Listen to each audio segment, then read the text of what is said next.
right, good. The 5th of May was one hell of a day when the news got around to all the seaport towns that the great Titanic was sinking down. Up from the bottom room floor came a black man they called Shine. Y'all will keep that one, I know. That was dope. Here with a true pioneer of our culture. You know, he's a man that put his stripes out here in the state of California. True pioneer is founder of the. Wait, come on, can we start over here? My fault. So okay, restart. Still rolling. Good. Watch this. Watch this. You're fired in my black Donald Trump voice.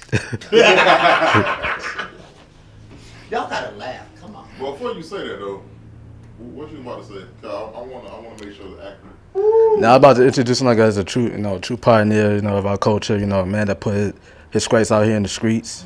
Then just talk about, just introduce him to our young audience. For those that are not familiar with him. I just want to make sure it was right what you said. But everybody knows I'm a true pioneer of the street. They don't know that I'm an actor. I'm an author. No. I know that part. I was trying to see what he said. I was talking to you so he could hear. So maybe you might take that shit off the table. You might just want to introduce me that particular way because the majority of the audience know my background. Yeah. They don't know what I'm doing now, what I did in the future. None of that shit. You know what I mean? He ain't want to touch my point. You say you break it, you buy it. You know what I'm saying? I'm not touching nothing, boy. And I touch nothing. That's aloe vera right there. Absolutely. Sure. I used to grow all my food and shit. Mm-hmm. I had tomatoes.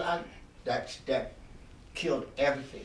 Damn. Killed everything. They spread too far. And it was beautiful because I could cook and just go and pick that shit out. Shit, I just started by introducing my name and shit. My God, yeah. That's like, it's one of the most amazing feelings, you know what I mean? You go to your garden and just farm fresh, you know what I mean?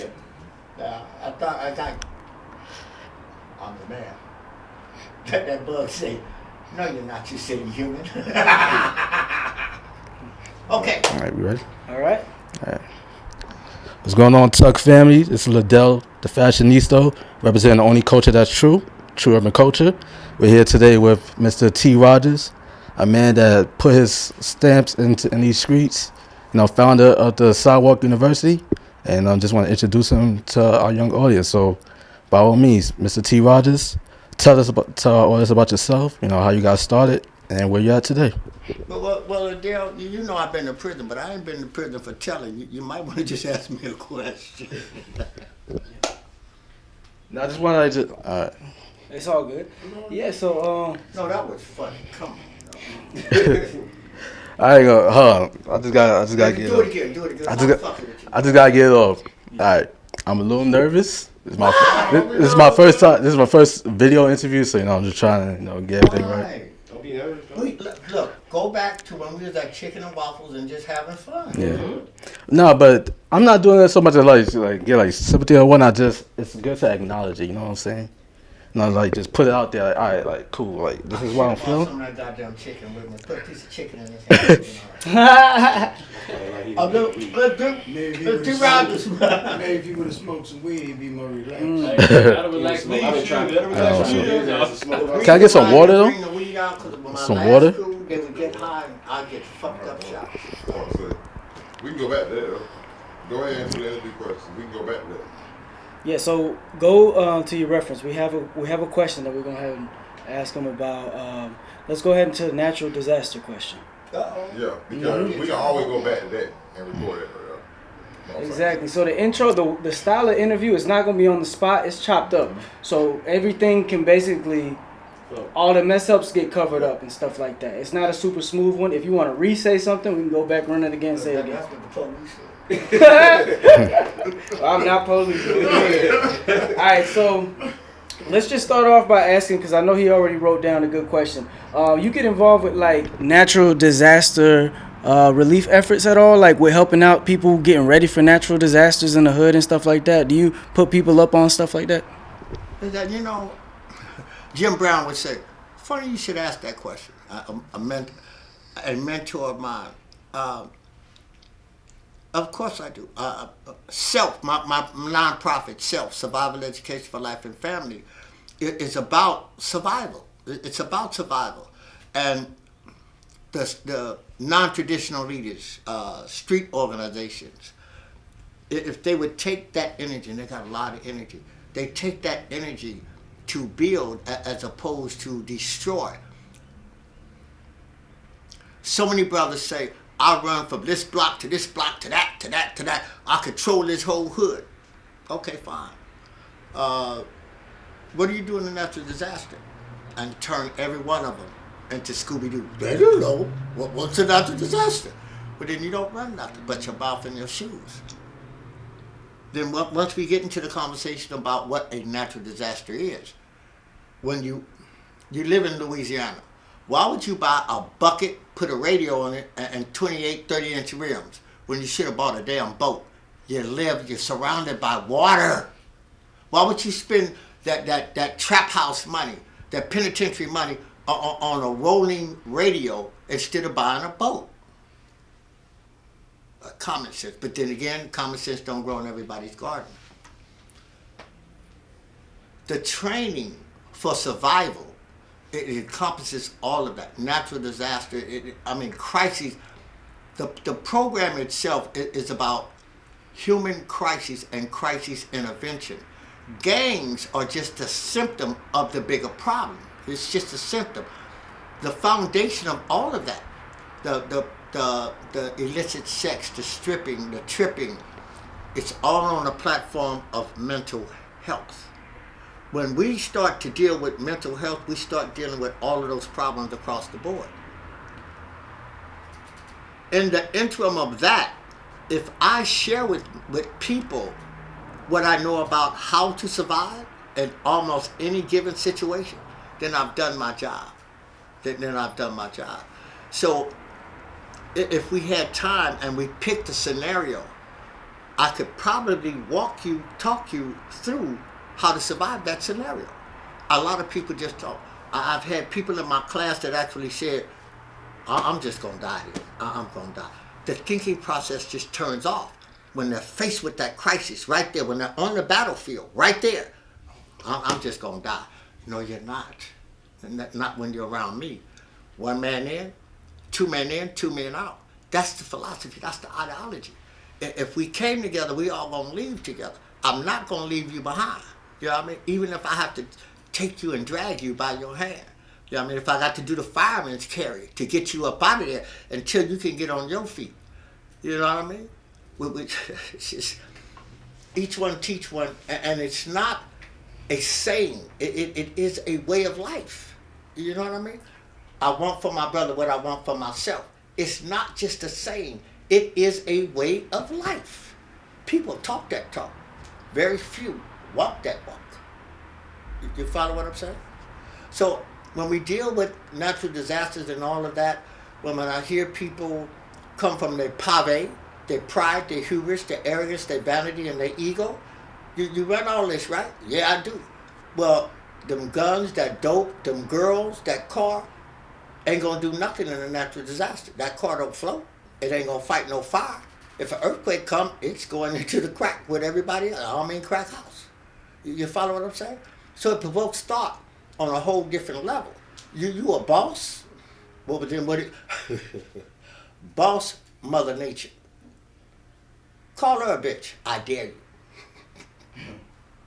A whole different conversation. And it provokes thought. So they stop thinking as a miseducated slave and start thinking outside the box to two things. One, a greater quality of life, and two, freedom. I freed Harriet Tubman. I freed 1,000 gangbangers, and I could have freed 1,000 more had they known they were gangbangers. That's real. But to piggyback off of that, what would you say like must-have essential items, like a case of like a natural disaster? Like what should every family have in their household to like prepare? Like let's say it's like first aid kits, like whatever case may be. You need and three bags, but two essential. That you should have 2 bags in your car if you have a car. You should have 2 bags at work, and you should have 2 bags at home for every person in your house. One is a bug bag, a bug out bag. The other one is a dump bag. 2 different bags for 2 different things. That bug out bag is a bag that has all of the survival items that particular family member needs. If he has asthma, you better have 2-3 pumps in that bug out bag. Whatever that ailment is for that particular person, baby, older person, everything is tailored in that bag for that particular person in your home. The other one, and of course one for yourself also. The other one is a dump bag. And I'm not giving everything away because I want you to come to the self class to get all of the information. Okay, so it's just a tease. A dump bag has all of the survival tools in it. It would have waterless matches. It would have I've actually forgot the term, but it is a multi-purpose axe. It has all of the things. It has the rope. It has everything to make shelter. It has the water repellent thermal blanket. It has all of those particular lightweight items that you will need in order to survive in a natural disaster. Okay. Yes, how can they sign up for it? Oh, well, the classes are online and we're global. We're in London and we're in Africa. We're in Nigeria and we're in Ghana. It's online. www.TRodgersInc1212 is the website. You can hit me almost on any social media, Twitter, Instagram, Facebook, and it's always under T. Rodgers or T. Rodgers INC, T. Rodgers 1212, different ones. You don't need to come to me. I basically come to you because you do it right off your phone, your laptop, or your tablet. And that's what makes it a little different. It's $55 for 9 weeks of training, and we do it in a circle, in a group circle. And it's not so much a class as it is a circle within the round. It's not so much a T. Rodgers class as it is that everybody that's in the circle will participate. You cannot argue with another person's life experience. It is their life experience. And through that life experience, we learn, going back to the term, each one teach one. You know what I mean? So that's one of the easiest ways. The email for me is TRodgersInc1212@gmail. And that's another way to do it. If you want to go back to UOGs, you can go back and you can reach me through snail mail for those of us that are in prison. And it's P.O. Box 191795, Los Angeles, California, 90019. T. Rodgers, or Care of Self, SELF. Yes, I want to piggyback on something that you said I feel is very important. Could you mention how each one teach one? But clearly, like, we have like the youth out here, you know, many are just running around, running amok, not knowing, you know, their head from their feet, from the understanding of they don't know what they don't know. So do you feel as an elder, as a mentor, that maybe like the youth are just not seeking out the information? Or do you feel like maybe like the elder, like person of your stature, are just like, not everybody is so open to give back, you know, like that rite of passage? It says like not everybody is willing to like give out that information, such as yourself. And why you think that is? One cannot teach what they do not know. I'll say it again. One cannot teach what they do not know. If I coming up, I was a single father for whatever reason. I cannot teach my girl babies about menstruation. You know, I mean, I could book read and research, but general knowledge is really where it's at. So many mothers, through white supremacy and feminism. Feminism is another term for white supremacy, to where they have said the burning of the bra back in the 60s. Liberation and empowering women. I don't have anything about empowering women. Women have been empowered and they're smarter than us, for real, for real. It takes them away by saying, you don't need a man.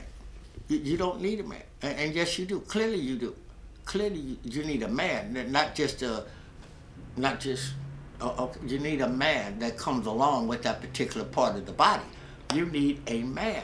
I think we talked earlier about what it is to be a man. The protection, the leadership, the providing. I mean, all those building blocks. You will find that within the self class through the rites of passage. And there are 9 steps to becoming an OG, and there's 9 steps to the rites of passage, which means that we have developed a program for the rites of passage for this generation. Going back to what you asked me, it's all your fault because I forgot. I'm blaming it on you. What was your question? My question was this. You said each one teach one. Each one teach one. It goes back to, like I said, but within that family circle, that circle of self, we learn by a person's life experience, not taken away from book knowledge. I mean, that's good, but that book doesn't teach you how to turn that screw just right to that right point. It says turn it 3.5 centimeters, but sometimes 3.5 centimeters you can feel it. Life experience says that's it. You're going to follow, you're going to break it. You know what I mean? Each one teach one. Run into a couple of youngsters in my lifetime, and they would say, "Fuck you gonna teach me?" I'm not gonna teach you nothing. What I'm gonna do is I'm gonna share with you what I've learned, and I'm gonna put it right here. I'm gonna drop it right here. It's up to you if you want to pick it up, fall over it, trip over it, but I'm gonna leave it right here. You can lead a horse to water, you can't make it drink. Henceforth, people learn at different times and levels. Spirituality, consciousness, education, emotionalism, they're like water. They seek its own level. They seek its own level. And you can't, I had to learn this the hard way. My family told me this. They would say, everybody don't know what you know. Expectations breeds failure. And me expecting somebody to know what I know, I fail every time. People learn at their own level. And you have to meet them there, bring them up, or wait for them to catch up with you. Sometimes they never catch up because they don't want to come out of their comfort zone. They're good right where they're at. You know what I mean? And how dare you try to improve my quality of life? I was good just being here. I'm too busy to do, I'm too busy doing nothing to complete anything. How dare you disrupt my way of life, which is actually nothing, because now I have to stop giving myself a pity party and complaining about what I don't have. I am forced to have self-responsibility and get up off my butt and do something. See, each one teach one, and we do that. So many times we say I do it by leading by example. Like I said, I'm not going to teach you nothing. What I'm going to do is share with you, and I'm going to leave it right here. If you get hungry enough, you're going to eat that, but you're going to look at it. You know what I mean? And that's where I'm at with that. From that, if you like what you see, what you heard, what you read, now we go to the next step. You lead a horse to water, but you can't make him drink. You know what I mean? The old other adage. You can't turn a hoe into a housewife. Yes, you can, when she get tired of hoeing. I have a question. So, a lot of people like to tell your story for you. What would you say describes you? Like, how would you describe yourself? If you had to tell your story, how would you want it to be told? The number one, in the self class, we share with each other that you can't speak for another living human being. You may be his mother, his father, his grandmother, but you can't speak for that particular person because you don't know what they feel and what they're going through. You know what I mean? I don't care if that is your child. You can't speak for that particular person. Let that person, if they're able, to speak for themselves. I forgot the name of the author that said, "Let no man write my epithet." You know what I mean? I think I shared with y'all earlier. Until the lion learns how to write, you will never hear the lion side of the story. You'll always hear the hunter side of the story. People who think that they can speak for me get it wrong every time. Every time. And this is why I sort of took a sabbatical back from just being out there. Separation brings elevation, and I had to have time to listen to my soul. My soul knows how to heal me, and it knows my path, as opposed to, you better do this. This is what you need to do. We've been told that all our lives. You know what I mean? But if I listen to my soul, if I listen to the universe, if I listen to the Creator, if I listen to my ancestors, they will guide me or send me signs and symbols about which way I'm supposed to go. My job is to recognize and understand and read those signs and symbols, as opposed to having somebody else tell me what to do, how to do it, when to do it. Validation is for parking, and it's only for parking. And I'll be good goddamn if I ain't got that many fucking tickets where they gonna impound my shit. I remember reading. That was funny. Next time I'll tell a joke, y'all better laugh. I remember reading the bio of yours. It said that you had more fights than Mike Tyson, and you didn't get paid for not one of them. I've been shot 3 times, stabbed twice, and had more fights than Mike Tyson, and never got paid for any of them. And the thing with that, well, I corrected the quote. Finish it and ask me the particular question. Okay. This is my question to you. Let's get back to what we discussed earlier about, when did you have that epiphany? Like you said, you put your time out on the streets, you were shot, I believe it was 4 times, correct? And you were stabbed twice. And like you say, been to more fights than Mike Tyson, get paid for not one of them. When did you have that epiphany and you say, you know what, enough is enough, or maybe I should take my time, my energy, put it towards something positive in my community? When did you come about with that thought process? I can answer it 2 ways. I can say I've never changed, and I can also say that I've always been this particular way. And the masses and John Q. Public doesn't understand that. America was built on sex and violence. If it doesn't get sex, it gets violent. America is fascinated by the violent side of me, right? The 13th Amendment says that I have the right to bear arms as long as my ass ain't a criminal. Well, I fucked that off. Be awful. NRA has the right to bear arms, right? When did I change? I didn't change. I just grew and elevated. I've always been this particular.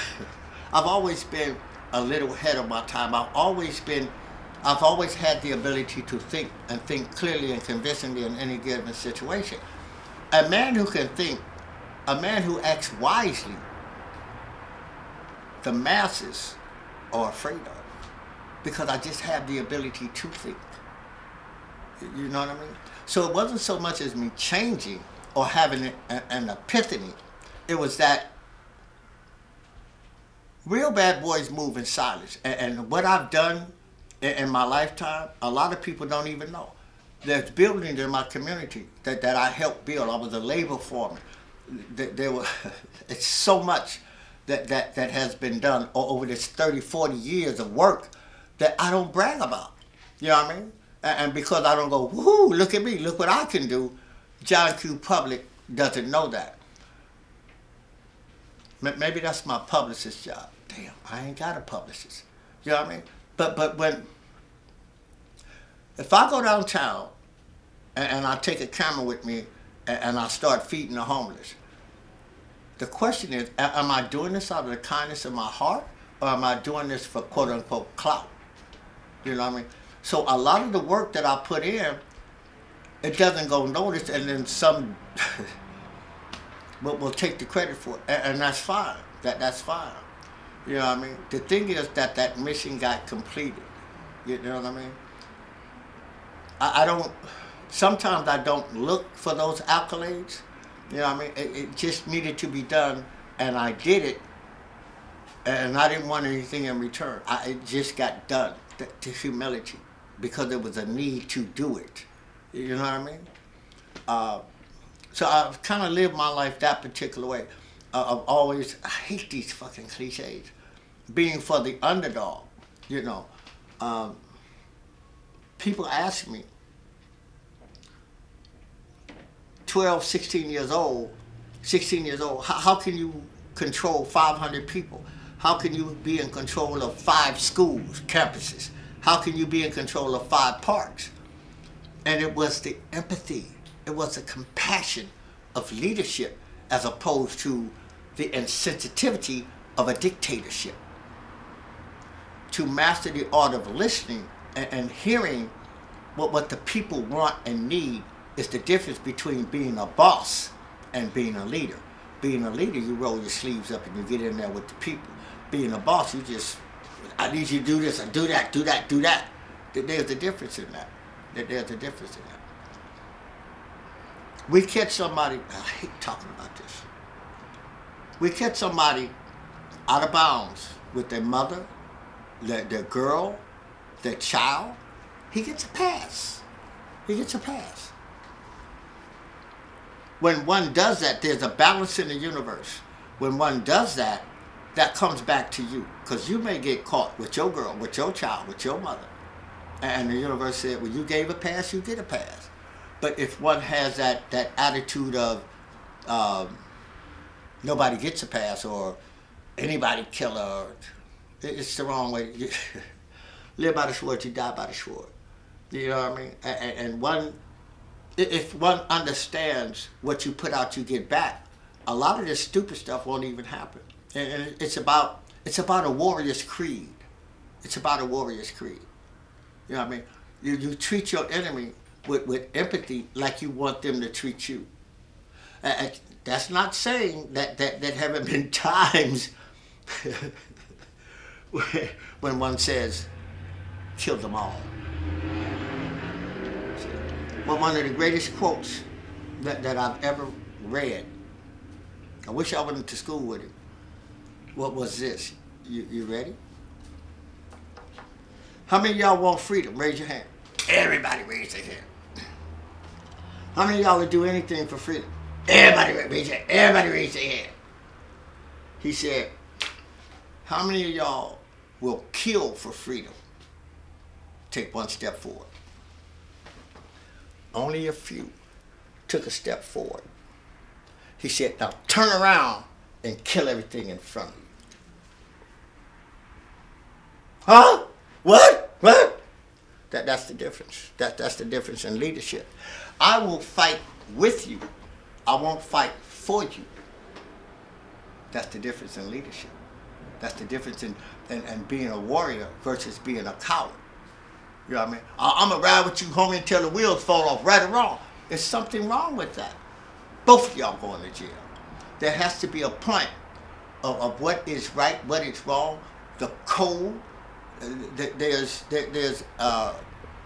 principles in this. You know what I mean? And if you live by that, you will actually die by that in a positive manner. But when you die, they won't say, I'm glad that nigga did. All right. Now, what would you say to our young black youth that have grown up hearing the stories about Malcolm X, hearing about Tupac Shakur, now lately with Nipsey Hussle, people that, was, let's say, gang. Cut that. Okay. Take out, huh? You about to say Nipsey, right? How'd you know? You know me well. Okay. You mention everybody but Nipsey. Okay. Like, you know I'm gangbang. like the Malcolm X's of the world, like the Tupacs, people that, had that image of being like hardcore gangsters or whatnot. But also at the same time, where they did time in jail, when I found God, decided, I want to uplift my people. I want to give them this food of wisdom, this food of knowledge, and then and then our people saying that, wow, these people, they got killed way before their time, like before they could hit 50. What do you say to the youth that's might be saying, like, oh my God, like I hear this, like I'm supposed to do this and do that, but our people keep getting killed before they can finish their mission because they're speaking the truth. So I might as well just continue to just run amok and just be a rebel. What do you say to that? You ask me a lot of questions. and try to hit them concisely. New Tupac. All genuine knowledge comes from direct experience. And who was the other one? Tupac and who else? Malcolm X. I knew Malcolm X's grandson. I didn't know Malcolm, but I knew Malcolm X's grandson. All genuine knowledge comes from direct experience. And when you experience those souls, you know, Malcolm X used to speak through his grandson. You know, I knew them spiritually that particular way. I could tell you stories about the encounters between Pac and I that would actually make you laugh. You know, and there was the human beings. They're human beings, right and wrong in each one of them. You know, I knew again Marvin Gaye. Where I'm leading you is this. We'd walk to school and we would pass Marvin Gaye's house. You know. Marvin Gaye gave us something. He gave us What's Going On. And even today it's a classic. You know, but that term, words have a meaning. What's going on? It's only a slave that has to ask what's going on. A free-thinking person says, how's the family? How's the dog? How's the vacation? How's the sea do? How's your children? How's your health? But they don't ask what. See, that's the difference. That's the difference. One is slave-minded, and the other one is a free thinker.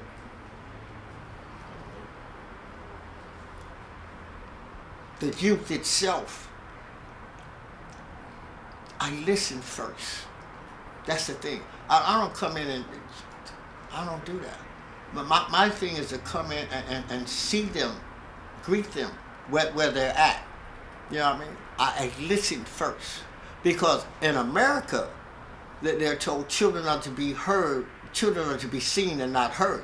In Africa, when a child walks among a circle of adults, they part like the Red Sea.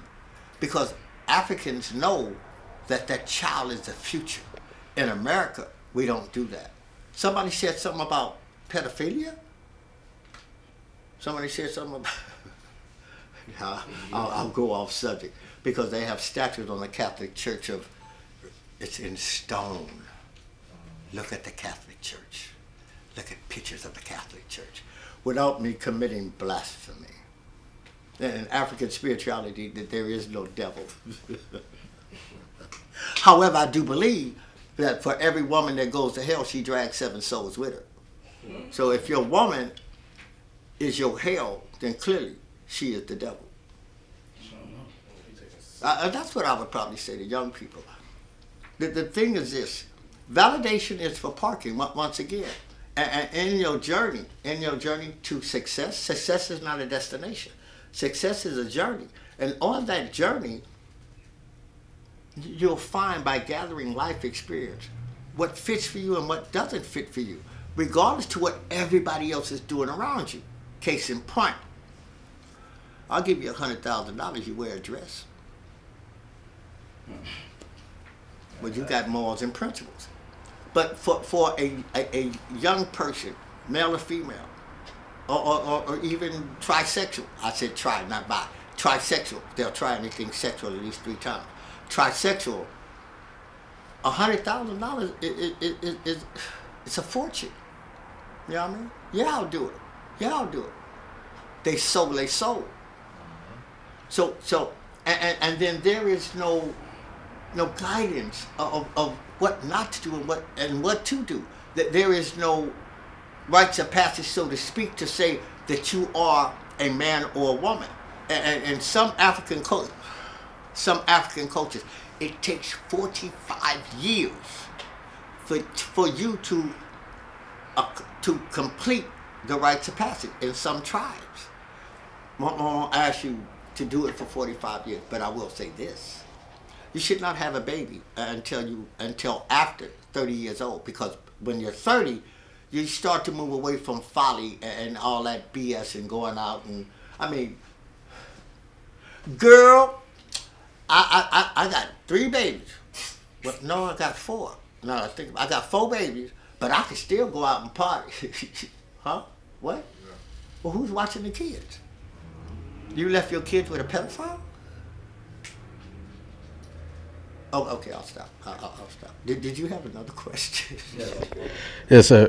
What are your thoughts on, because right now we're soon to be in election season, and there's a common misconception with our community saying that, well, politicians, they never do anything for black people. So there's a certain section of our demographic that might say, well, I might skip out on the election this year because they're not going to do anything for our people anyway. Is voting in politics, that's something that's like important to you? And then for those that might not follow along with it, how would you go about influencing them to get out and vote this election season? That was, I love it. I love it. My mom. You wanna get it all out, right? Exactly. Keep me on track. Number one, there is no culture of black. There is no religion of black. There is no country of black unless it's roach killer, black flag. So that term meant black people. You know, if we're going to say black people, they say Caucasian, they say Latino, then they say black. Something's wrong with that, dealing with politics. Something is wrong with that. Why is this race of Africans, I said it, Africans, only looked at as black? Because the Constitution of the United States says that your ass is still chattel. You're still a slave. You're still property. The term African American states, thank you, Jesse Jackson, the term African American states that you are still property to the incorporation of the United States of America. So when we get into politics, we really get into politics. Listen, there is a loophole in the Constitution that if you read it correctly, you don't have to pay taxes. Donald Trump and all his homeboys know that because Trump don't pay taxes. Whole another thing, take it off the table. Politics itself. And a lot of people would look at me and say, I don't know anything about politics, right? Again, real bad boys move in silence. There was a Crip, an unknown Crip, but he was a Crip, little bitty set. It was a Crip set. And we took him and we made him the mayor of Hawthorne. Because there's a formula that I use that computers don't use. Computers are programmed by people. I'm a human being. I have thought to program a computer. The greatest computer ever made is the brain. All right? So understanding how that computer is programmed, I thought outside the box. And by thinking outside the box, we got that particular unknown person elected to one of the suburbs, to Hawthorne. He was the mayor. So if you don't deal with politics, politics will deal with you. My opinion, 3 levels. Local, state, and national. 13 families and only 5 control the world. They are the ones who make up national. They are the ones global. They are the ones who determine the currency, who's going to be president, State politics, local politics. You have a better chance of controlling local politics with voting. State politics, my experience, the higher up you go, the more corruption you will get into. All right.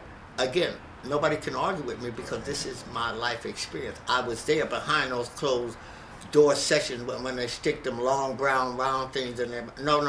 I mean cigars. When they had that. Good table on that. You gotta ask what true urban culture means to you. What does true urban culture mean to you? I don't know what the hell urban means. Talk about it. You don't know what urban means at all? And that's no shot at your magazine. Mm-hmm. But the term urban... I know what you're getting at. Huh? I know what you're getting at on this. I kind of like you. You all right. And get out my damn head. It's my interview.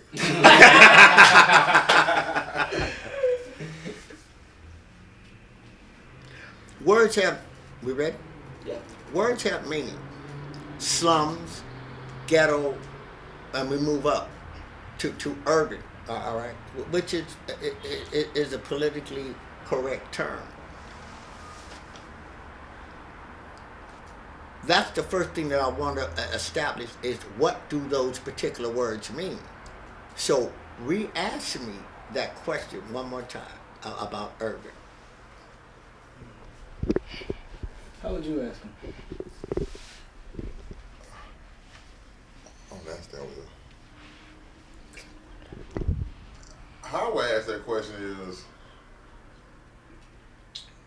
your perspective of true urban culture of today, in your opinion. True urban. I like the way you did that. It was a little different. My perspective, my point of view, my life experience dictates true urban culture has not been discovered yet. Because there are so many quote unquote culture vultures. They wanna enhance and make money. They bring their ass to quote unquote the slums, the ghettos, and steal our culture. And then they go back. And then they package it differently. And they sell it for culture. True urban culture. True urban culture. This day. Wait. I'm going to spend $400 on a homosexual designer. I'm going to say it. I'll say it. I'll spend $400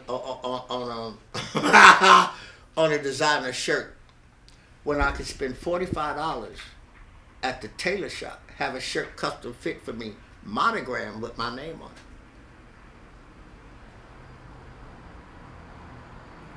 True urban culture. Well, I have a tailored suit only for me, as opposed to wearing somebody else's. I don't look. I love Levi's. Two things, but why would I want Levi on my ass? And then, if you look at Levi, true urban culture. If you look at Levi's patch, it has a picture of a man standing between two stallions. Where did they get that from? The time that we were really, really slaves, to put the fear of God in the slaves and stop them from running away, they would tie the strongest, quote-unquote, buck, which would probably be the warrior of that particular clan, and they would tie him between two stallions, and they'd smack the stallions on the bus and rip him apart. I had to stop wearing Levi's, because I'm wearing something that I'm wearing death of my ancestors. Don't get me to talking about Nike and Adidas, two brothers. Come to class, I'll tell you more about that. I got one final question for you. Don't stop, I'm on the road. Oh, cool. All right. Well, I do got this question, though. If you were to give some game to somebody, just some free game that you just have that popped up in your head, some game that you would give to anybody, some game that you've picked up in life. The game is to be sold and not told. That there's nothing in life free except a well-whooped ass and a free trip, a well-whooped ass and a free trip to jail. I'm not going to give anybody that. In sharing my life experience, if you listen, if you show, when a wise man feels unappreciative, he just walks away. He don't argue. He just walks. Free game. When a wise man feels unappreciative, he just walks away. You know what I mean? Why am I going to argue with somebody that doesn't have the same life experience with me? I mean, really argue. If that's your comfort zone, if that's your water level, then stay there. If you want to drink from a dirty, murky, piss-filled glass, that's your glass. It's not mine. I'm going to drink me natural spring water. That's what I'm going to do. See, that quote-unquote, and from your terminology, it's just free game. It's just some things that a wise man or a wise woman just will not do. And ignorance is one thing that I will not confront. Ignorance, again, is like the boy from the Star Trek movie. If you engage it, it will assimilate you. It's like the black Spider-Man. Once it gets on you, it gets all over you. Who's crazier? The man that you know is crazy, or the person that's arguing with the man that everybody knows is crazy? The man that's hungry. Why am I going to waste seconds of my life with somebody that's not going to... Free game. Free game.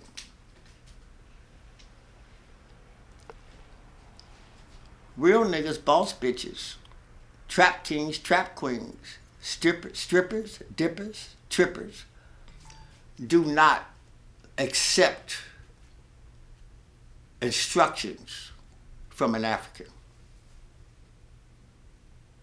which translates into black people don't accept instructions from other black people. You know, I could say one thing and then they hear it again from from a person, a non-melanated person. That's the gospel. That's what Jesus said. Let me stop. I want to go down. You want to start a fight? Religion, politics, and sex. And you talked about all of them. I feel as though we kind of touched on the whole culture aspect of it. We discussed the fashion aspect of it, but what about the music scene? Because earlier we discussed how music today lacks substance. Oh, I'm sorry. You know, I use all that. You have your freedom and stuff. Let's take that out. The new stuff. Let's talk about what's behind his T-shirt that he got. Okay. The message. Like what started him to put that message out. Okay, gotcha. No wonder you okay. Is we sick, boss? Is we sick? Is we hungry, boss? How we feel, boss? Yes, let's discuss the T-shirt that you have on. Like, what message are you trying to get out there to the people? The word try confuses the universe. Either you do it or you don't do it. Which translates into this. Either she's pregnant or she's not pregnant. The fun part is try pregnant. See? So we don't try to do anything. It says, what's the hardest hood in the world? I'll say it again. What's the hardest hood in the world? And a lot of people say my hood, this hood, that hood, overseas, third world countries.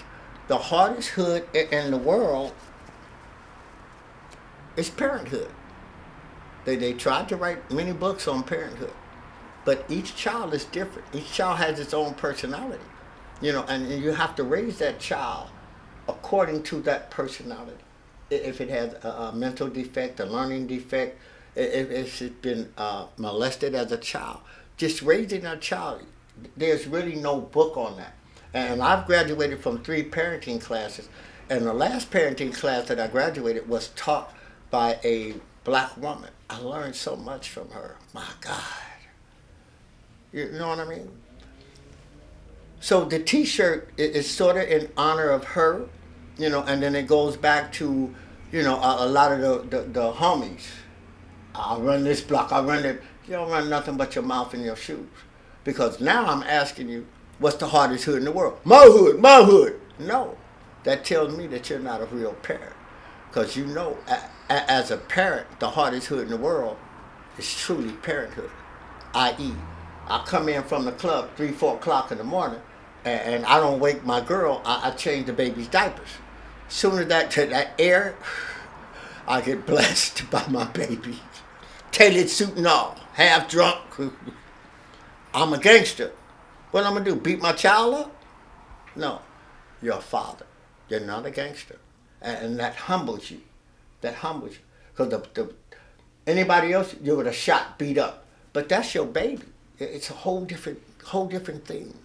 To where it takes, quote unquote, the gangster out of you, and it really humbles you to be a daddy. To be not a father, a daddy. There's a difference. There's a difference. You know what I mean?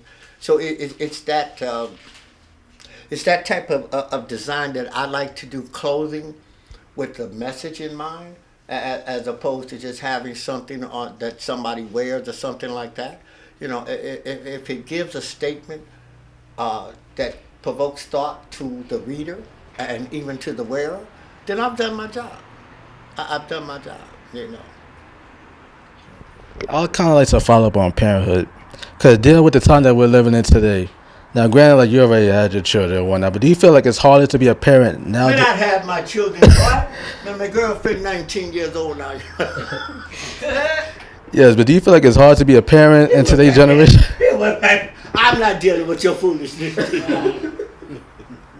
Go ahead, sir. No, but do you think it's harder to be a parent in today's generation with the influence of social media and the way the world is moving as far as like with the politics and the new laws that they're trying to pass around nowadays?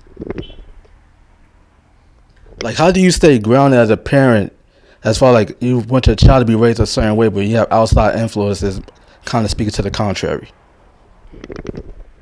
You know I'm digesting that before I open my mouth.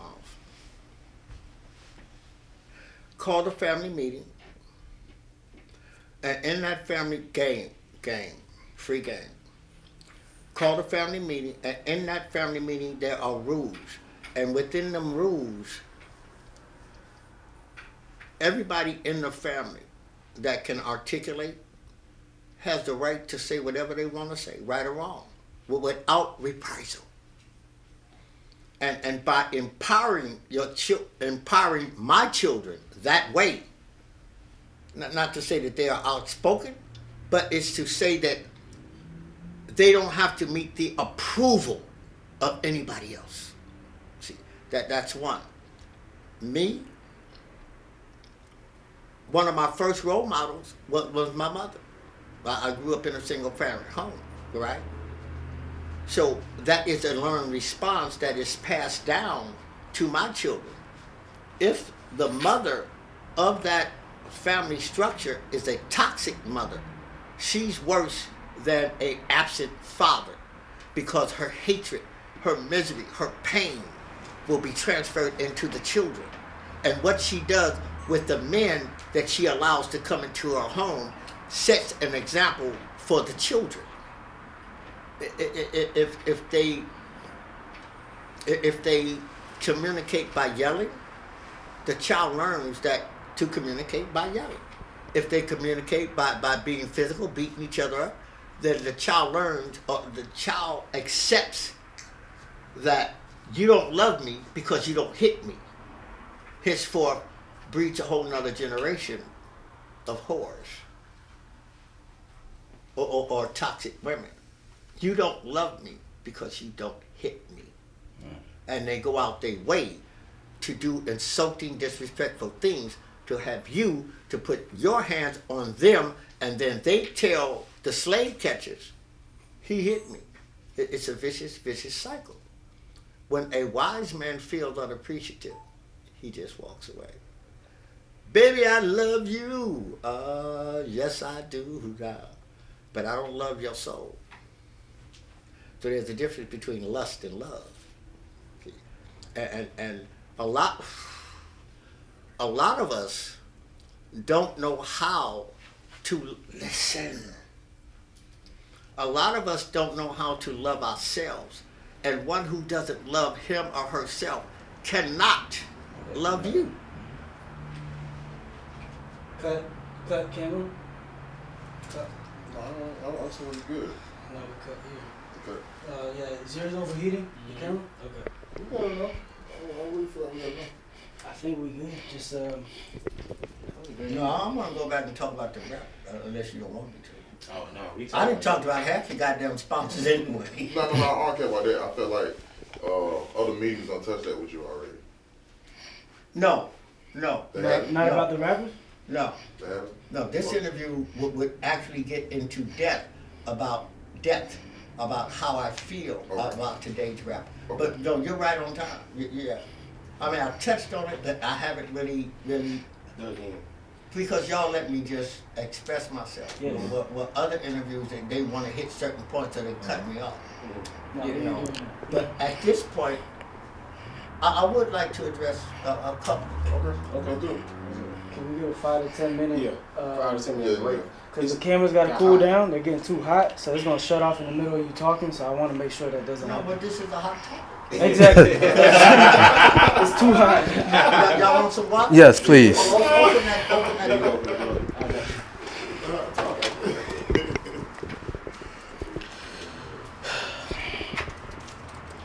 Give it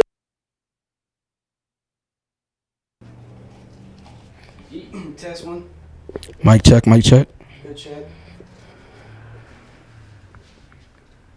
We losing sunlight too, huh? What? Sunlight. It look good. Oh. Yeah, it look good. Yeah, I do. I see what we're doing. Count, brother. We're curious on your perspective on the current state of hip hop. Can I sit up first? Old Dave ass. You looking cool? Like I thought you was chilling. Being bull. All right, camera 2 rolling. We're curious on your perspective on the current state of hip hop, because for those that may not know, you rubbed shoulders and broke bread with some of like the giants of the hip hop industry, guys like Tupac Shakur, whose music has substance and a message towards it. Nowadays, we don't get that in music, so I'm curious, like, what's your perspective on today's hip hop? Wow. I got a full clip. I got a full clip. My Uzi weighs a ton. PE said that. PE said that. And I'm disciplining myself not to kill them all. KRS-One shared with me edutainment. Edutainment. If I entertain you and I educate you at the same time, you won't even know you're being educated. So I mean that's where I'm at. I have a digital record label that I've launched. People identify a problem, but they never come up with the solution. My solution is to put out music that I like, and if I like it, you like it. If you like it, 10 people like it. If 10 people like it, it multiplies, right? So instead of me, freedom of speech, just watch what you say. And instead of me downgrading another African for what he does and how he hustles, I give the public a choice between you can give it this or you can give it that. All lyrics, all bars from music that I grew up on. When I look back and everybody was Elvis, all our heroes don't appear on the stamps, but everybody at that time, 50s, the parents were upset with Elvis, with the gyrating hips and all of that. The younger generation loved it. So now that I'm an elder now, who am I to judge what they like? However,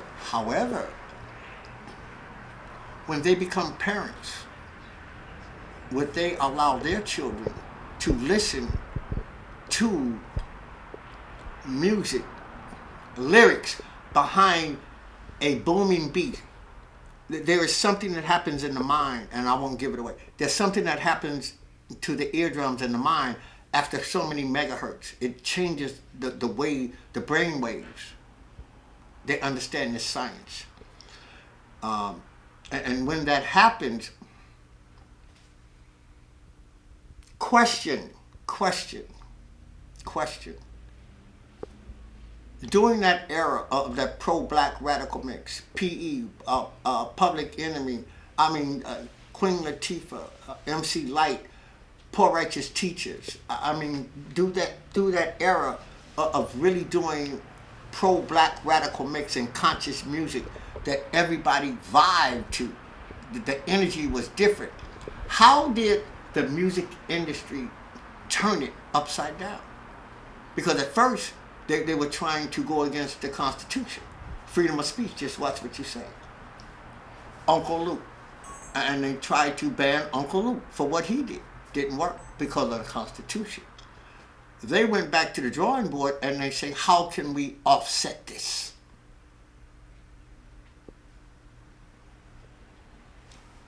Three letters. One letter, the beginning letter is N. If you don't get off my stage, everybody want to get on stage with me. You don't even bring that beat back. No. That's how they turned the music industry on its head. And it was a distraction. It diverted what we were doing. Fight the power to cruising down the street in my 6'4". Hey. But it just turned everything on its axis. You know, and that particular music up under those certain megahertz actually made one go out if he's full of an ACL, an altered level of consciousness, to put that work in on a negative level. On a negative level.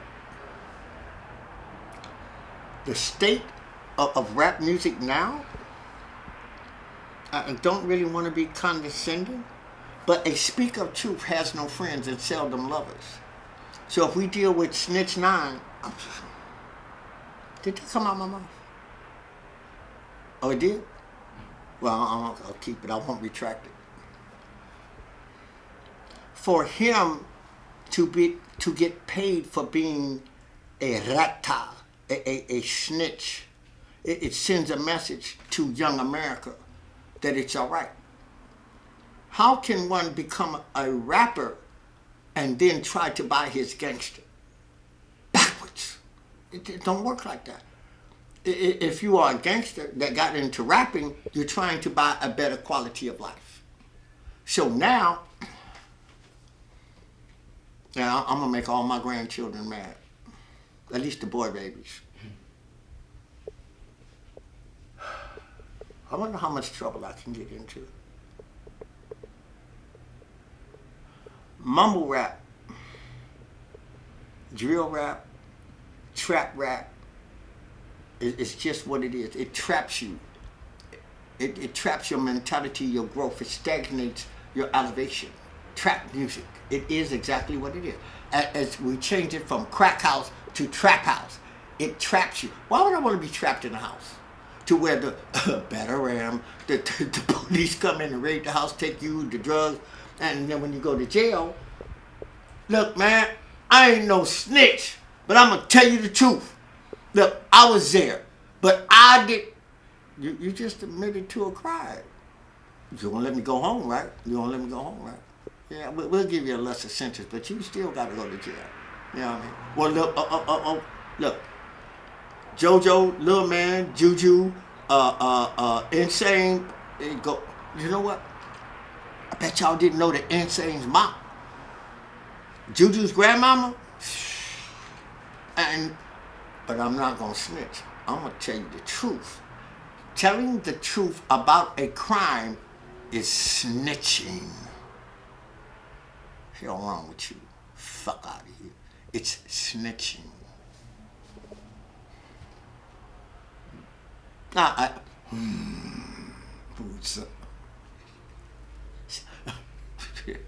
This is for y'all.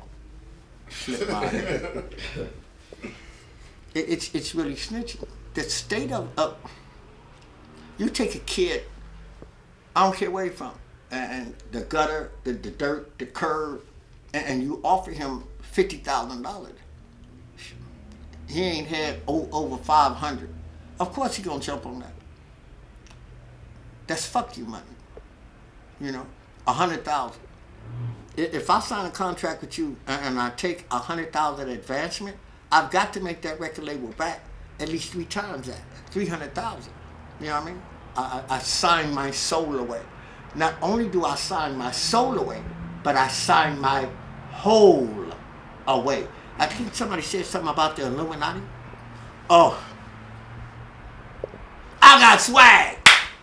Oh, my swag is, my swag. The C, it's an acronym that came out of the 40s and 50s. When West Adams District, where the Biddy is, the Biddy, Blackstone Biddy, it was the original Hollywood. historical West Adams. Then they moved it to Hollywood Boulevard. During that time, all of the leading men, Rock Hudson, John Wayne, who don't appear on the stage, they were homosexuals. All of the leading men of that time, strong, virile men, they were homosexuals. SWAG is an acronym. Secretly, we are gay. What? Want me to say it again? Please. Secretly, we are gay. SWAG. And you had to be on a certain list to even get invited to these SWAG parties. But you go to the Academy of what? A speaker of truth has, I'm going to get blackballed. I'll never do another movie again. You go to the Academy Awards, you walk on the red carpet, they give you a swag bag with all these gifts. Did I say swag bag? Swag bag? Secretly we are gay bag?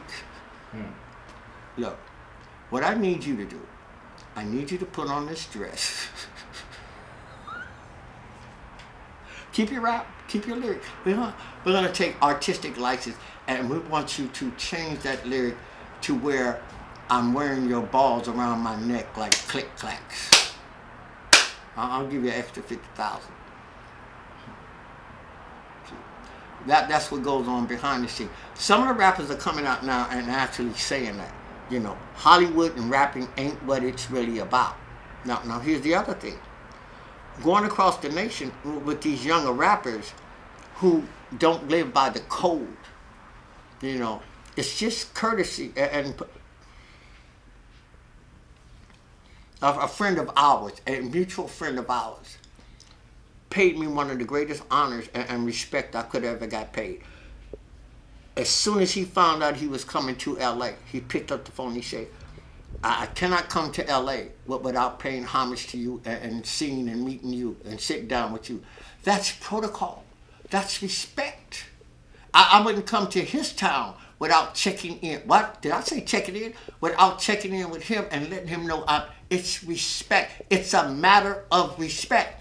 Gang members, they confuse fear and respect because most gangbangers are afraid of certain things.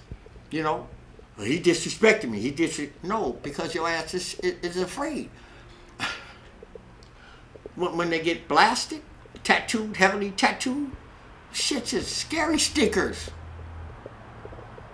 Scary stickers. Those tattoos are scary stickers. Two things.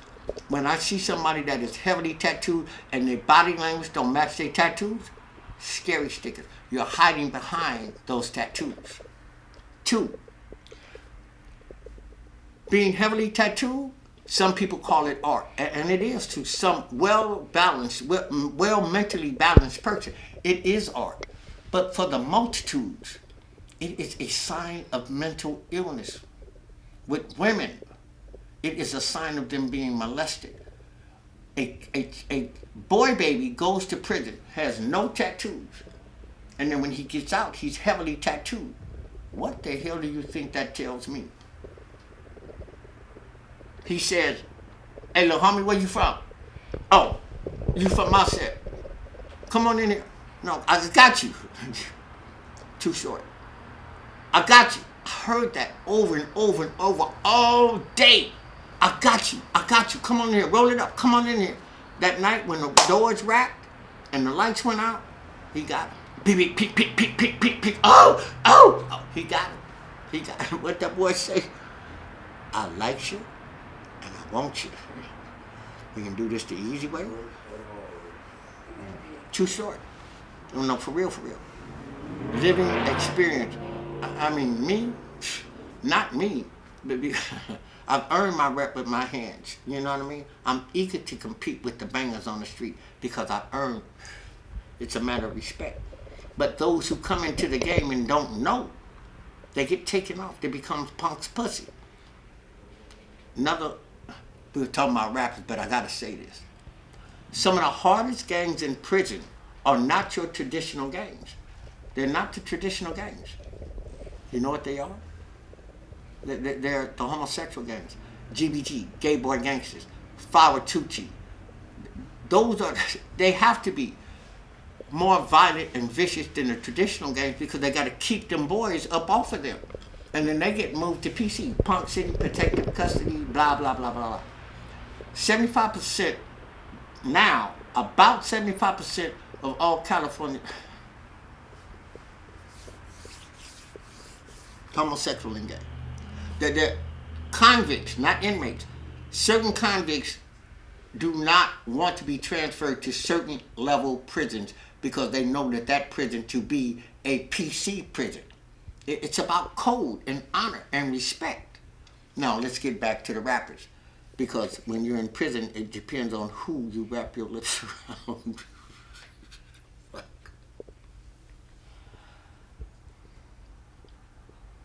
Green eggs and ham, I am. Now all I need is a booming beat. You know what I mean? Fix sticks, shakes like dicks. I mean, these are actual lyric. I didn't make this up. I heard this on a rap record. One of my all-time favorites. Come back with the clip empty. Anybody who has been trained in survival and knows about weapons, no, you do not come back with the clip empty. But this is what they propagate to our young people. Come back with the. But what if you get into a firefight on your way back? What if they're chasing you? You ain't hit. You killed the tree. You killed the wall. You ain't shot nobody you tried to shoot. Did you know you don't aim an AK? You point it. The recoil on an AK is a monster. That lets me know you ain't never shot an AK. Let me be quiet. I will give you 50,000 if you say this. You know what I mean? And one who hasn't never had that will take that. And then secretly behind swag, secretly behind doors, they get sucked in, pulled in. I should watch the terms that I use. Sucked in and pulled in.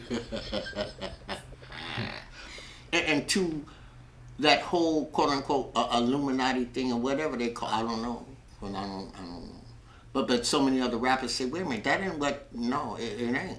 And then you can look at the eyes of certain rappers who had the eye of the tiger because they were hungry before they became quote unquote famous. And all of that, the fire in their eyes leave. You gotta ask yourself, what happened? What happened? You got the money, you got the diamonds, you got the diamond, you got the car. What happened? You know what I mean? So dealing with today's rappers, when somebody can buy you and dictate to you what we're gonna take artistic license and we're gonna change this word. Where now again I wear your balls around my neck like click clacks, and it's the foundation of demasculating black little boys. Today's rap. Again, just going back. Why would you wait until you become a half-ass known rapper to try to buy your gangster? Because those of us who really put in work and earned the title OG, we didn't buy a gangster. We earned it. Every scar, we earned it. Blood, sweat, and tears. But you gonna come in because you got 100,000 and just try to buy it? You know, well, I know somebody who knows that. Well, see, I don't really live in the jungle. I don't really live in the biddy. I stay across. You see the double line? I stay across the street. I mean, I can see the biddy. I can see the jungle from my grandma's house. But I mean, I know everybody over there because I went to school with them. But I don't live over there.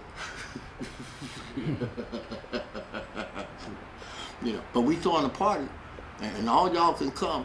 These the homies. No, listen. Your homies live at home. Your daughter, your girl, your son. Those are your homies. Everybody else that lives in the neighborhood are part of that village. Let's get it right. Words have meaning. The term, I'll talk about that later. The term homie comes from the term home slice back in the 70s with Cuz and Blood, which those two terms originated from. You know, we'll talk about that later too. And we'll talk about this. Yo, Twine! I got so much trouble on my mind. You know, I mean, I want to thank you for giving me the opportunity to get some of this off my chest. You know what I mean? And I know I don't have all that time to really say the things that I wanted to say, but I wanted to acknowledge you on camera for just giving me the opportunity to, to quote unquote speak the truth. So Our pleasure. Our pleasure. gratitude. The state of rap now is just, it's not even that. The rappers who are real rappers, even they have said it. Even the state of rap now is not what it is. You know what I mean? It's just not what it. You see, I'm struggling. No, I'm struggling to the other. Let love be our fellowship. I'm choosing my words very carefully. This isn't the time to really go to war over that. Again, my solution and answer to the rap situation now is that I own my own record label, and I'm looking for certain rappers that are trainable, that are teachable. I mean, the Motown sound, back during the 60s and 50s, they had artist development to where they would develop an artist, that they would teach them how to walk, how to talk, how to dress, how to look. I mean, if you had the same clothes on that you had in the trap house that you performing on stage, I'm not going to pay $30, $40 to come see you with your pants hanging off your ass, breathing heavy, just walking back and forth across the... Yo, DJ, bring that beat because you smoked. No, that's not entertainment. That's not even entertainment. Okay?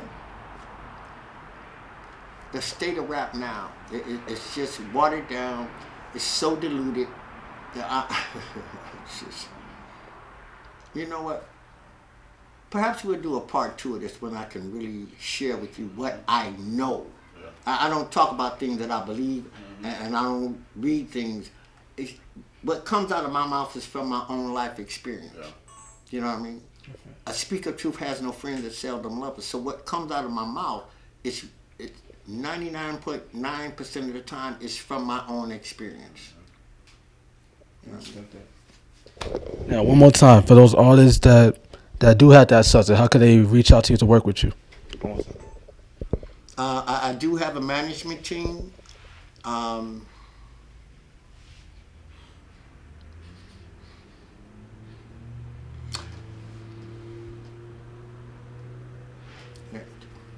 didn't see that one coming.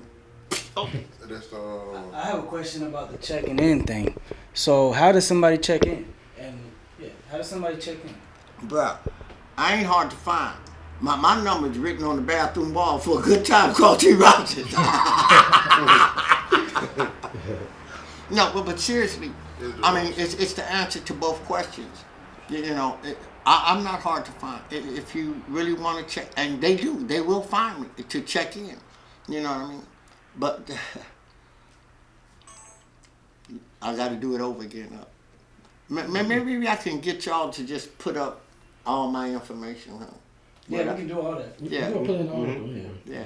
And that would probably be the best way, and put up my management team too, because my management team, my handlers are gonna get on me for not allowing them to screen, because some people just want to call and just, you call me. You call me at 3 o'clock in the morning. That's a booty call, homie. That's a booty call. California and New York, 2 different time zones. And you out getting high and calling me in LA at 3 o'clock in the morning, that's a booty call. You ain't gonna like me. You ain't gonna like what I gotta say. And anything that we gotta handle, we can handle within those business hours. You know what I mean? So with that being said, I'm being very careful in choosing. I'm being politically correct. Y'all like that? You gotta pick the right people who interview you and put that content out there. Absolutely. Yeah. Absolutely. Well, like I told you from the beginning, I think we're good. I'm doing the right way. Like the culture of the youth need to see this. To me, they need to see this. I think we gave them enough. And hopefully I'll come to Atlanta and we'll just do part 2, or we'll do the conclusion. You know what I mean? But I think we gave them enough to create that buzz.